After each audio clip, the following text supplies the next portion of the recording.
I love the idea of having hidden powers is just awesome to me, and as I got better at programming over time, I realized that programming is the closest thing I'll ever have to a superpower. I mean, think about it. Everyone uses software, but they have no idea how it's made. I can automate millions of tiny robots to do my work for me, and when I open up my editor and terminal, most people have no idea what I am doing till I'm done building my application. If you can code, you can take an idea from a drawing to a fully functional piece of software that people can use. So programming is kind of like a superpower. But how can I apply this to my career? Remember that every superhero absolutely sucked at what they do, and they got better by gathering experience, which means failing frame your programming skill as your superpower.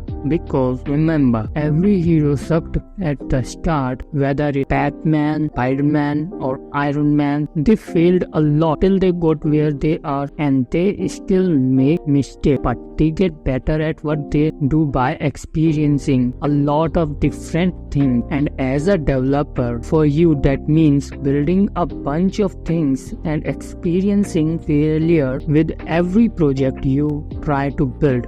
Whether it's a leak code problem, whether it's a full stack application, whatever you do, you will experience failure, and you have to become comfortable with failure, because that is how you grow. Call me silly, but programming is the closest thing I will ever have to a superpower. Programming is superpower with Python. I automate niche order processing in Excel. Watch the magic unfold in the video on your screen. Embrace your programming skill unless you're superheroes, and stay coding. See you in the next video.